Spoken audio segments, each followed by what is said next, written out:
மூசா அலைஹிஸ்ஸலாம் அவர்களுடைய காலத்தில் வாழ்ந்த இந்த ஃபிரௌன் மூசா அலைஹிஸ்ஸலாமுடைய தந்தையின் காலத்திலும் வாழ்ந்தான், தந்தையினுடைய தந்தையின் காலத்திலும் வாழ்ந்தான். ரொம்ப பெரிய வயசு அவனுக்கு, நீண்ட காலம் அவன் வாழ்ந்திருக்கிறான். ஒரு கட்டத்தில் மூசா அலைஹிஸ்ஸலாம் கேட்கிறாங்க, யா அல்லாஹ் இவனுடைய கொடுமை தாங்க முடியல, இவனை விட்டு வச்சிருக்கிறீ, அழிச்சிரு அப்படின்னு கேட்கிறான். அல்லாஹ் சொன்னான், அவன் அழிக்கப்பட வேண்டியவன், அவன் ஒழிக்கப்பட வேண்டியவன், அவன் இல்லாமல் ஆக்கப்பட வேண்டியவன், தண்டிக்கப்பட வேண்டியவன் தான் மூசா. நீண்ட காலம் அவனுக்கு கொடுத்திருக்கிறேன், அவன் திருந்தல்ல, ஒரே ஒரு காரணத்திற்காக நான் அவனை விட்டு வச்சிருக்கிறேன். என்ன காரணம் ரப்பேன்னு மூசா அலைஹிஸ்ஸலாம் கேட்கிறாங்க.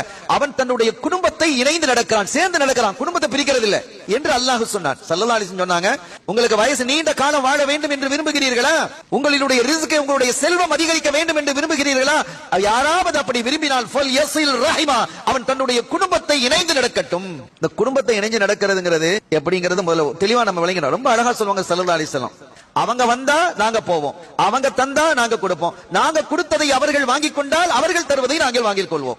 இது பிசினஸ் இல்லையா, இது ஒரு வியாபாரம், ஒன்ன கொடுத்து ஒன்ன வாங்குறது. எவ்வளவு அழகா சொல்றாங்க. அப்படி இருக்க கூடாது.